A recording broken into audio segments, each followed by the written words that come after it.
Arthur Mendez hadn't planned on living this long.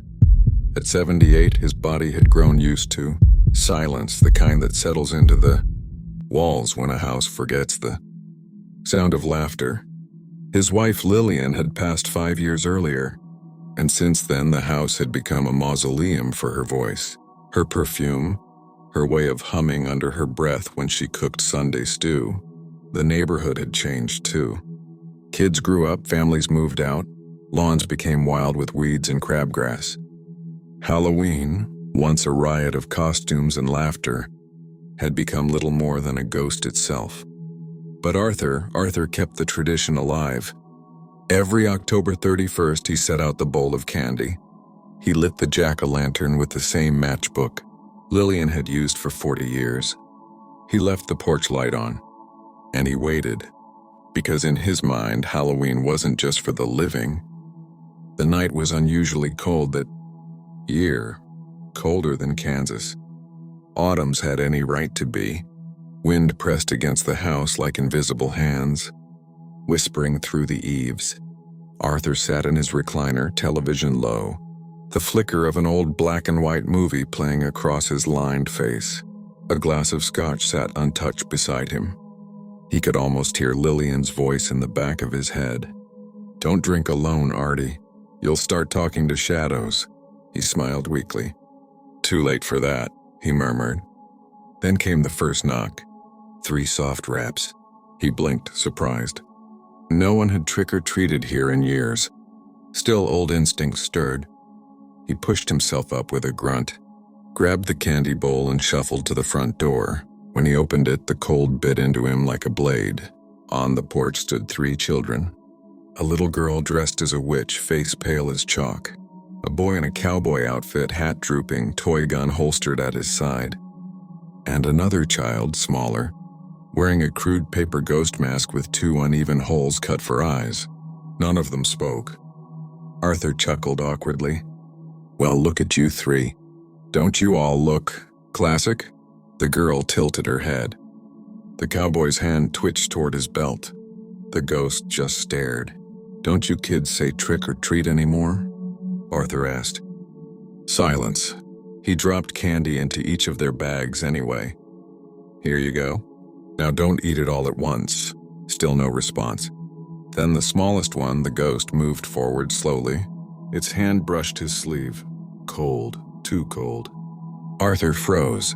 The child looked up at him, and through those jagged holes, he thought he saw nothing, just empty blackness. Then the 3 turned and walked away down the street. No laughter, no running, just the wind carrying dead leaves across the pavement. Arthur stood there a long time before closing the door. Later that night, the house began to feel strange. The air thickened, heavy with the scent of candle smoke and something else. Damp earth. He turned off the TV. The static seemed to linger in the silence, like a hiss that didn't quite end. When he passed by the hallway mirror, he stopped. For a second, just a second, he thought he saw movement behind him. A flicker. A child-shaped shadow darting out of view. He turned, nothing. He swallowed hard, chuckling under his breath. "Lillian, I think I'm losing it." The grandfather clock chimed midnight, and the power went out. The sound of the wind rose outside, pushing against the windows. Arthur fumbled for his flashlight, but before he could turn it on, a faint glow bloomed. Down the hallway, the same orange hue as the jack-o'-lantern on the porch. But that candle had gone out hours ago.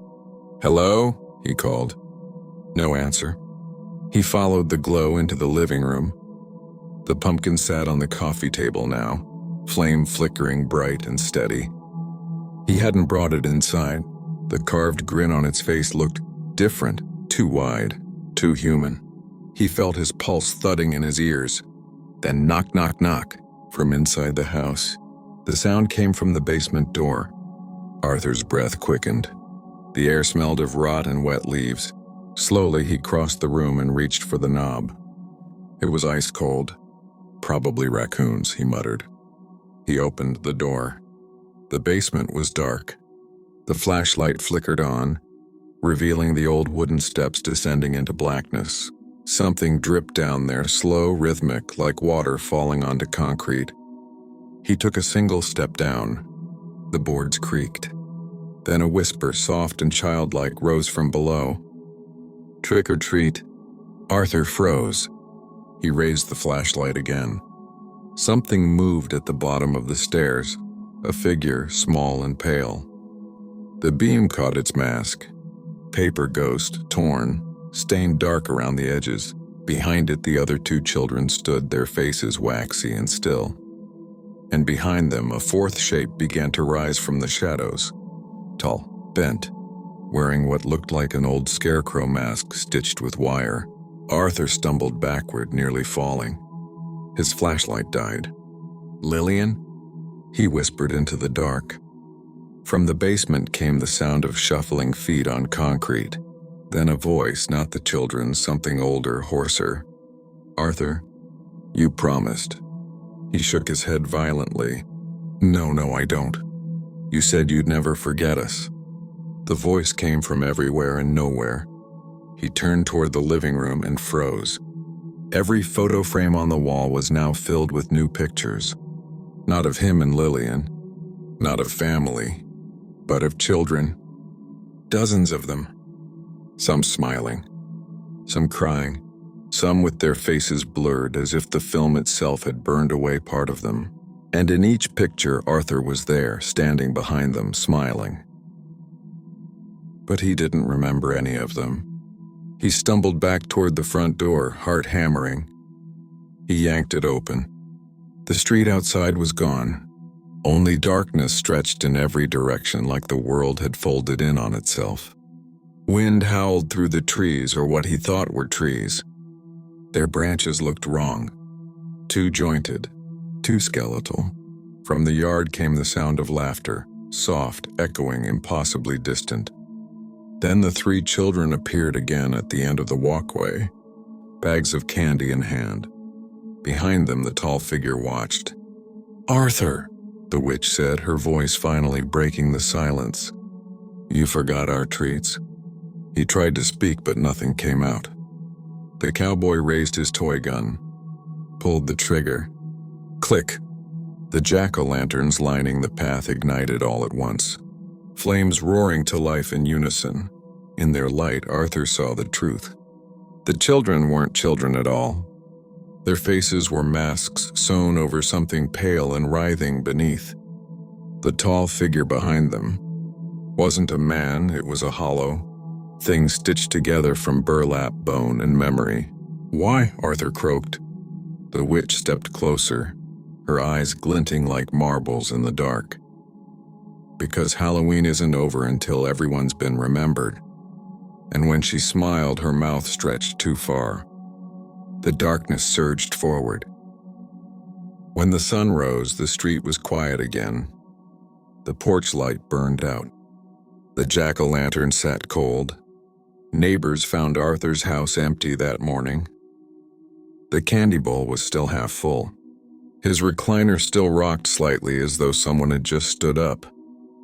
And every photo in the hallway, every one, now showed Arthur and Lillian smiling with three children they never had. Out on the porch, the wind whispered through the broken pumpkin shell. "Trick or treat."